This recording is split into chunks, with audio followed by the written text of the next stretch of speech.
Hey everybody, welcome back to Breaking 80 Over 50. I'm your host, Frank. I'm over 50 and I am working hard to break 80 on the golf course. It's your first time here, you're up to speed. And if it is your first time here, welcome. I'm happy to have you. If you've been here before, welcome back.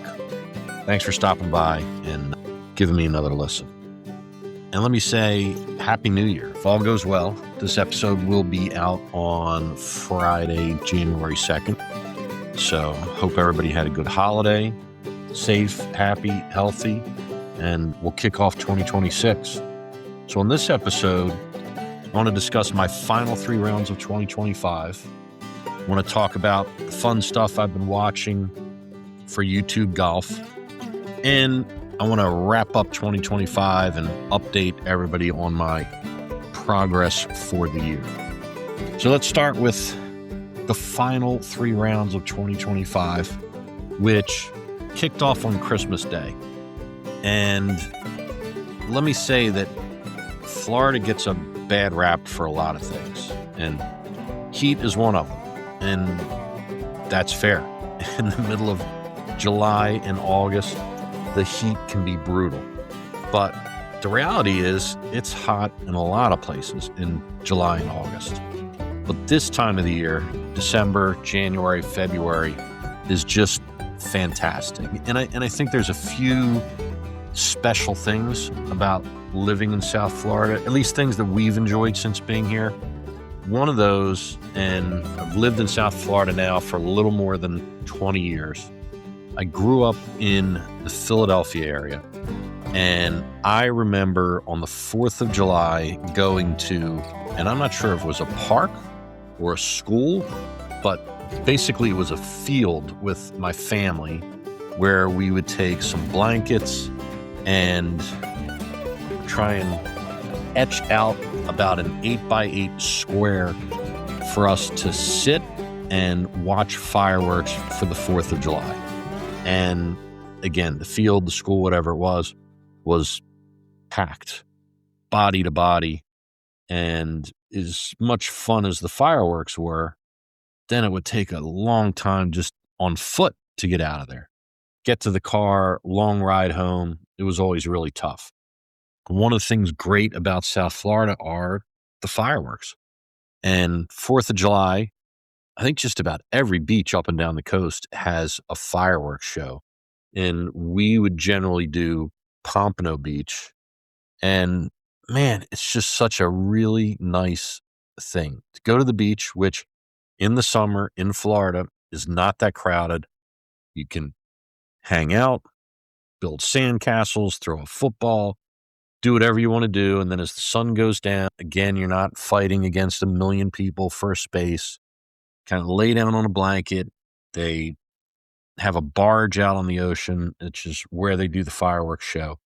And it's a really cool thing. And I think, again, one of the special things that we're able to do living down here. One of the other things that comes to mind is summertime. And I work relatively close to the beach. When my kids were younger, my wife would take them to the beach for surfing lessons, and I could go down there at lunchtime, get something to eat, and watch them learn to surf. So just things that you can't do everywhere. And I'll add to that list playing golf on Christmas Day. So I made a 7:15 tee time for Christmas Day, and none of my normal playing partners were around. A couple were traveling, a couple just couldn't make it. So basically showed up on my own. When I got there, there were a few groups that had just gone off on the front. So the suggestion was I should tee off on the back. And then when I got back to the front, kind of see where we were. But beautiful morning. I think in the low to mid 60s when I teed off. By the time I finished, mid 70s. Played the first 9, the back 9 in an hour. And again, just what a treat to be out on the golf course by myself on Christmas morning, fantastic weather, just enjoying being out there and playing golf. When I got to the front, I joined 2 people that I played with quite a bit. which is Dan and Jeff, and we played the front 9 together. Took a little longer. There were a few more people out on the course, so it took 2 hours to play the front, but that's 18 holes in 3 hours. Again, was out there at 7:15, was done by 10:15, home by 10:30. Just a great way to start the day on Christmas Day. And I played pretty well. I shot an 85 on Christmas Day. It was a good round of golf, stress-free, hit the ball pretty well, didn't get in any trouble, and just a good day. So then I moved into Saturday and Sunday. And I had looked at the GIN app and knew that in playing 2 rounds, one on Saturday and one on Sunday, I had a round of 86 coming off of my card. So in order to keep my handicap where it was, which was an all-time low for me at 16.2, I was going to need to replace that 86.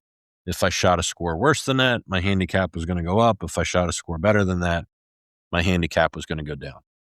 So on Saturday, went out and just a terrible front 9. I struggled with a couple of bunkers, didn't drive the ball well, shot 49 on the front, settled down a little bit on the back, tried everything I could to find my way back into the 80s, but just too many mistakes. A decent back 9. I shot 43 on the back, but so that was for a total of 92.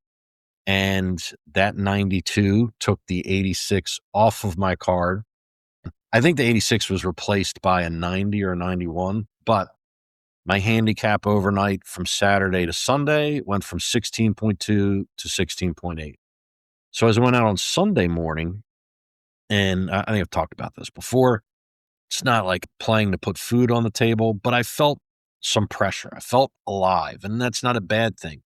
Going out there and thinking, all right, I want to finish the year with my lowest handicap. And in order to do that, I have got to shoot around in the 80s today. So it's good. It's good to have some of that artificial pressure. I think it helps to focus, it helps to go out and give some thought to how you're going to play.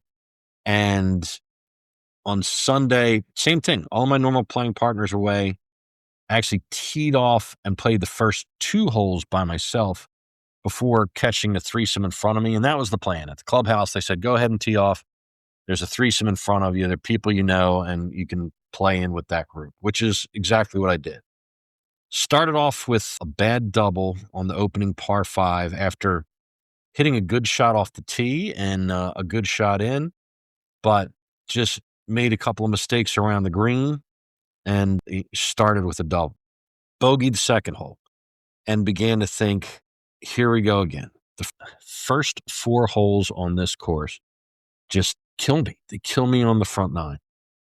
But after the bogey on 2, I made a par on 3, and I birdied 4, which now my confidence is going the right direction. So 42 on the front, which is a really good front for me.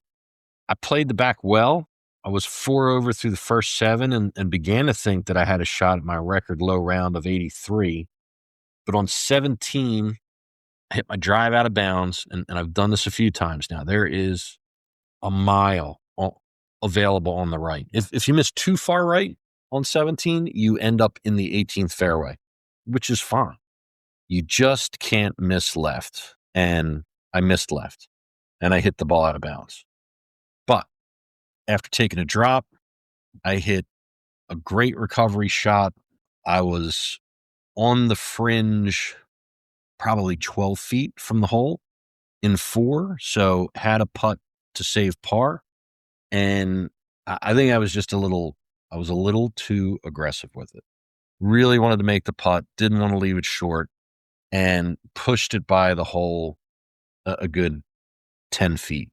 Then missed the putt coming back and had a short one for a double bogey and just a bad double bogey. I again, really wanted to make that putt, didn't want to leave it short, but hit it way too long. And while technically it's a 2 putt because the first one was not on the green, it was really a 3 putt for 7. And then on 18, I hit my drive right And now, if you hit it really far right, you end up on the 17th fairway, and it's not too bad. What you don't want to do is leave it. There's trees between the two fairways, and you can get yourself in a spot where you really don't have a shot into the green, which is what I did. I hit the ball right and did not have a direct line to the green. From where I was, I had a choice of either pitching back out into the 18th fairway, or from where I was, I could see the right third of the 18th green. But to get there, I was about 180 yards out, I would have to start the ball right and draw it back into the green. And I thought, you know what? Like, I've got this shot. I know how to hit this shot. Doesn't mean I'm successful with it on the golf course, but I've hit it on the simulator plenty of times. So I thought, let's go for it. Let's start it right. Let's hit a draw, and let's bring it back into the green. And I hit a great shot. Started right. I'd call it may have been more than a hook than a draw, but got all of it. Hit it the full 180 yards. The ball landed on the green, right side of the green, but had so much spin and was moving so hard left that it rolled all the way across the green and stopped on the fringe on the far left of the green. But still, from where I was, it was a great shot. I was happy with that. So I'm just on the fringe in two, but it was a long putt. It was probably 35 or 40 feet. I left the putt short and right. Missed the next one, 3-putted for bogey. But at the end of the day, on Sunday, I shot my second 85 in 3 days, the 85 on Christmas Day and then the 85 on Sunday. And as a result, I finished the year with my lowest handicap, not just of the year, but of all time, at 16.1. So it was a great way to finish the year. I felt pretty good about being mid-80s 2 out of the 3 rounds. Would love it to be 3 out of 3, but just don't have it every day. And yeah, it was a good final stretch of golf. So before I wrap up 2025, what I did want to talk about, and I think it ties into a little bit what I'm talking about with you just don't have it every day. And I wanted to talk a little bit about YouTube golf. So what did I watch this week? I've been watching the Bryan Bros Road Trip, which I think was 4 episodes, and basically started out in South Carolina, traveling west and making stops, playing pros along the way. And basically the competition was each one of the guys can earn points for beating the other and potentially beating the pro. So if Wesley beats George and the pro, he gets 2 points. If he beats George but does not beat the pro, he gets 1 point. And obviously if you don't beat either, you get 0 points. So they're playing 9-hole matches against the pros, and then they stop at a couple of different golf courses and play 1 hole, and that hole is worth a point. If they tie the hole, they get a half a point. But it was a lot of fun. I want to fast forward to the last episode, which was against Bryson DeChambeau. And George had really been playing better golf through the whole road trip, but was only up a point going into the finale. And so George played good golf in the finale against Bryson and against Wesley.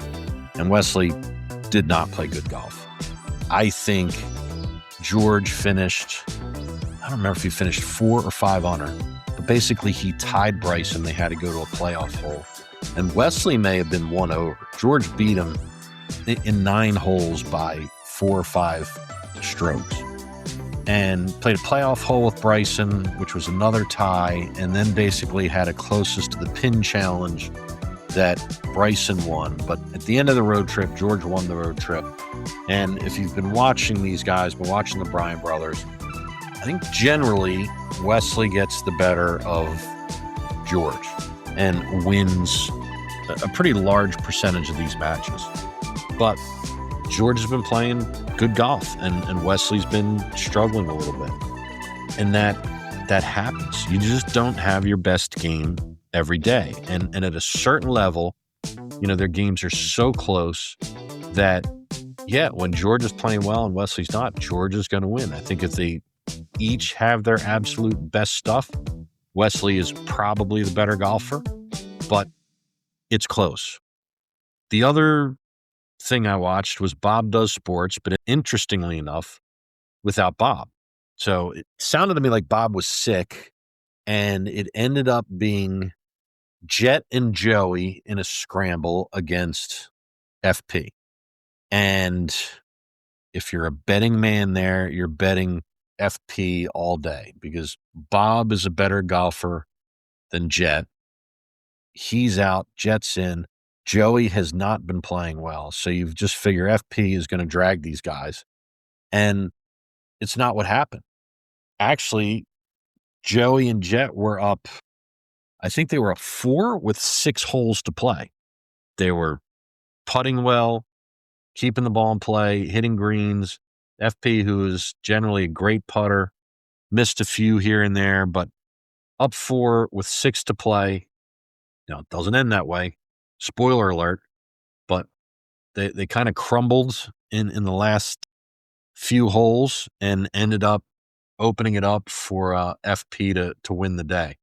But another example of, it's a crazy game, and it is not an easy game. A couple of bounces the right way, a couple of bounces the wrong way.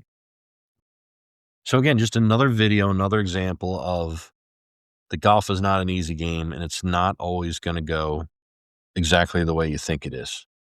Which brings me to maybe the best example of this, which is Grant Horvat versus Brad Dalke. And they played twice. The first match was on Grant's channel. The second match was on Brad's channel. And I was excited when I saw it pop up on the YouTube feed, because 2 of my favorite YouTube golfers, they have not played each other.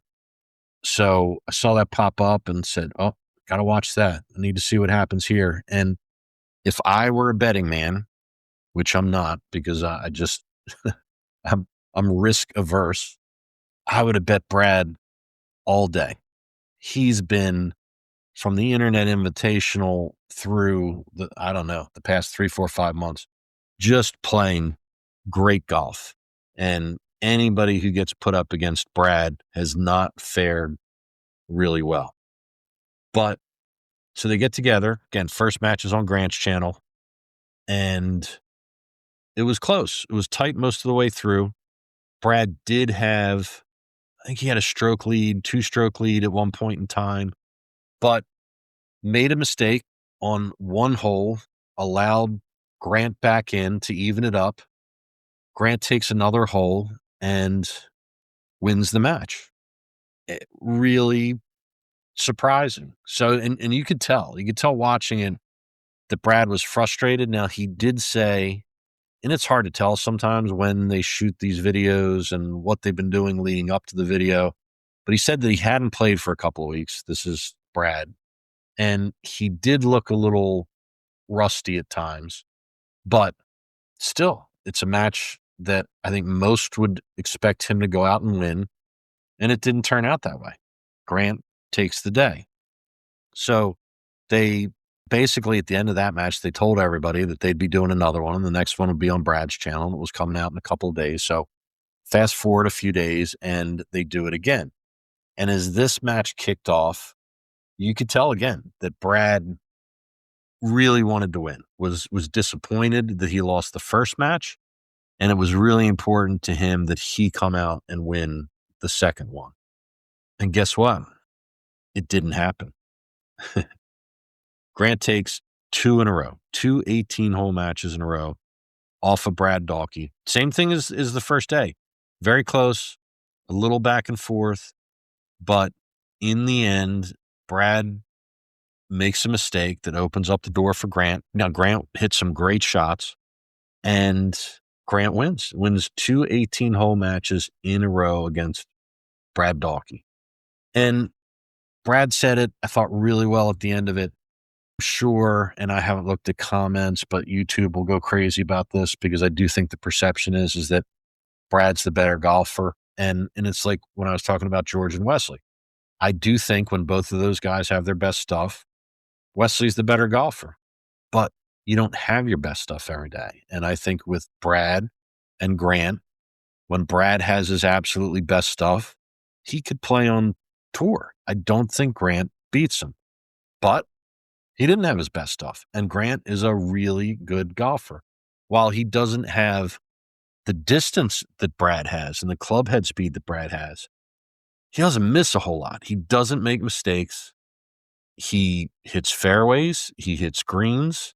And if he can make a couple of putts, like, that guy can play with anybody. And, generally when he plays pros, they give him 5 strokes to start the day. And, so it was interesting to see him with Brad and basically say they were going to play straight up, because I do think there's a perception that Brad is as good as a lot of the PGA Tour pros that Grant has played. But they went straight up, no strokes, and Grant beats him 2 matches in a row. Really surprising. So I say all that to kind of go back and wrap up that when I look at my own scores, right, go out and Christmas Day shoot an 85, Saturday come back and shoot a 92, Sunday go out and shoot another 85. Every day is not the same, and every day you don't have your best stuff. And some days it just feels like, man, I've got it all going today. Other days it's a battle. Every shot, every stroke.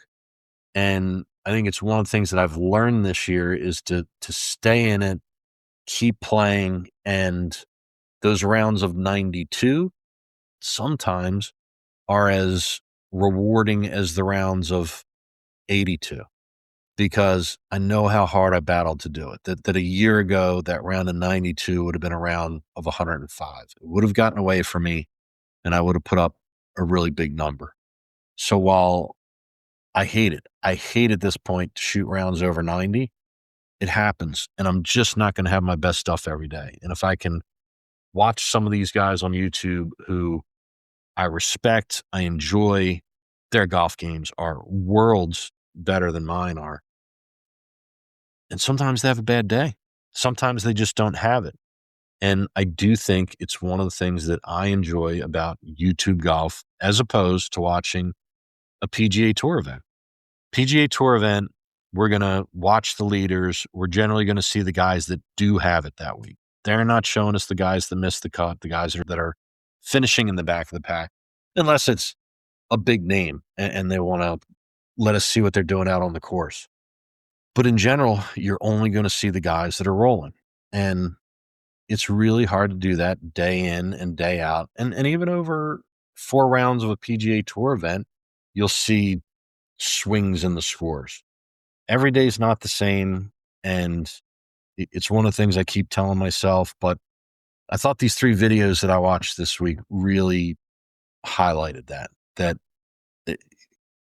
golfers that are worlds better than I am, sometimes they have a bad day, and they just don't have it every day. They can't have it every day. It's fun to watch when they're on, but it's also fun to watch when they're out there struggling and fighting their way around the course, which is what I think you and I do on a lot of days. And it's good to know that these folks are human too. And they hit bad shots, and they hit shots out of bounds, and they hit shots into the trees or into the water. But one of the things that separates great golfers and the rest of us is how they recover from those shots. And that's one of the things that I continue to tell myself and I continue to work on. That if I hit a bad shot, forget it. Let's figure out how we're going to recover and how we're still going to score on this hole. So a couple of the other things that I did watch over the last week was I've started watching a little more Evan Thompson, and he had a good video against a bunch of professional athletes from other sports, where basically he would take on somebody new every hole, and once somebody beat him, the video was going to be over.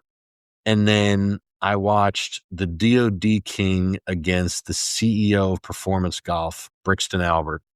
And that was an interesting one for a few reasons. And I think I'll come back to this one at some point because I've got some thoughts on performance golf that I'd like to share. So maybe next week we'll talk about that video, but continue to watch a lot of YouTube golf, enjoy it.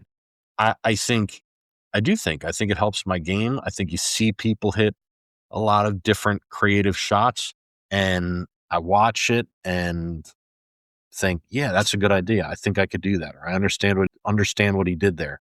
Does it always work? No. The other thing that I'll mention, and I don't remember what channel it was on, but and Nelly Corda's getting around. She's been in a bunch of different videos, but all I can remember is her in a cart with somebody on a cart cam, and they were asking her about the balance of playing and practicing. And she said that she plays a lot more than practices, and that it's been that way for a while. And her theory there is that you've got to get out on the course and play. You've got to hit different shots. You've got to have your feet below the ball and above the ball, and you've got to be able to hit low shots under the trees, and you've got to be able to carry bunkers. You've got to be able to hit out of bunkers. And the only way to do those things is to get out on the course and play. And I thought it was a good point, was really well said. I try to mix both practice and play. But as I move into wrapping up 2025, I do want to talk about the importance of getting out and playing golf. So I set one goal for myself going into 2025. And that goal was that I wanted to play 100 rounds of golf, which I did. Actually, I played 101. Christmas Day was number 99. Saturday after Christmas was 100, and the Sunday after Christmas was 101. So I achieved that goal. And I set that goal because when I go out and play golf and I play with people that play good golf, to me, the thing that they have in common, well, there's a couple of things. One, sometimes they've been playing for their whole lives. They played in high school, they played in college, and they've built a background of golf. But frequently, that's not necessarily the case. But what the other people have in common that go out there and play good golf is they play a lot of golf. And that to play good golf, they play 2 or 3 times a week, in addition to going out and chipping and putting and practicing. And I've never been close. So in 2024, I played 46 rounds of golf, which was more golf than I had played in my whole life combined. So 46 was a ton of golf, but going into 2025, I said, if I'm going to get better at this, I need to get out twice a week and I need to play 100 rounds of golf, which I did. So did it help? Did I achieve what I wanted to achieve by playing that 100 rounds of golf? So let's start with handicap. On December 26th of 2024, so that was the end of last year, my handicap was a 25.7. I mentioned it earlier that after my last round of golf of 2025, I finished the year with a handicap of 16.1. So I took 9 full strokes, almost 10, off of my handicap in a year's time. So some comparisons. So like I said, in 2024, 46 rounds of golf. In 2025, 101. My high round of golf in 2024 was 115. My high in 2025 was 110. My low round of golf in 2024 was 93. So I did not break 90 in all of 2024. My low round of golf in 2025 was an 83. My average score in 2024 was 102. My average score in 2025 was a 94.6. Over my most recent 20 rounds, I have a high of 98 and a low of 83. My average score is 90.6. And I think that's an important number. When I look at all of 2025, you have to take into consideration that I finished 2024 as a 25, almost a 26 handicap. So I went into 2025 as a 25, almost 26 handicap. And when you look at all the rounds, you may say, well, that's not that big of a difference that you went from 102 average to a 94.6. But as I finished the year, I'm at a 90.6. So average is almost 12 strokes better per round than it was in 2024. In 2024, I broke 116 times out of that total of 46 rounds. I did not break 90. In 2025, I broke 172 times and broke 90 15 times.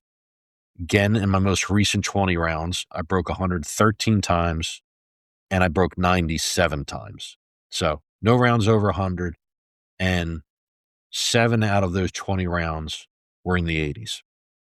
On par threes in 2024, I averaged 4.4 strokes.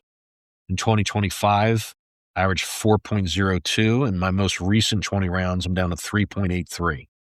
Par fours, I averaged 5.7 in 2024, 5.3 in 2025, 5.06 over my most recent 20 rounds.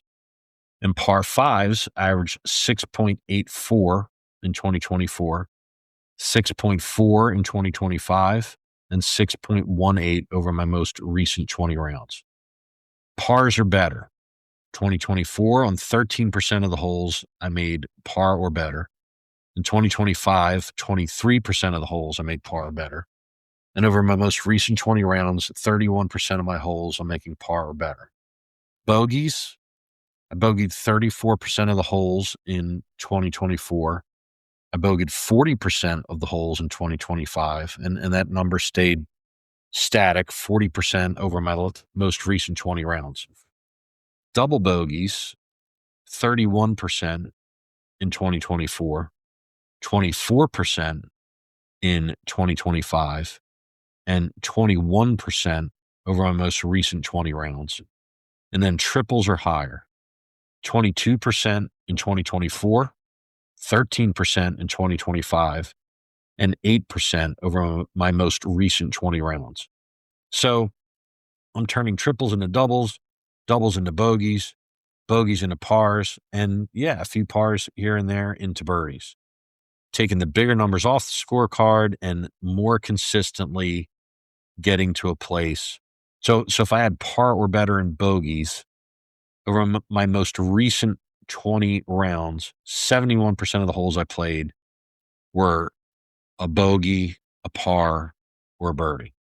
As compared to in 2024, the number was 47%. So that's a huge swing, taking bigger numbers off of the card and putting smaller numbers on. Average putts per round in 2024, I averaged 36.2 putts. 2025, 33.3. And again, in my most recent 20 rounds, I'm down to 32.1.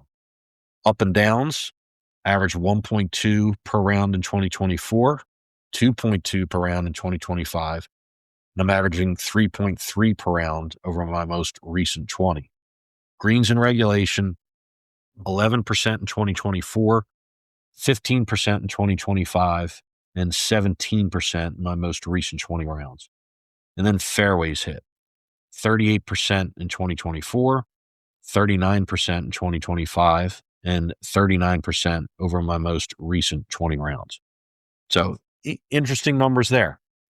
As I looked at this and as I put this together, I think to get to that next step, to find my way into the lower 80s, to be able to break 80 and shoot some rounds in the 70s, I've got to hit more fairways. I think that number needs to be in and around 50%.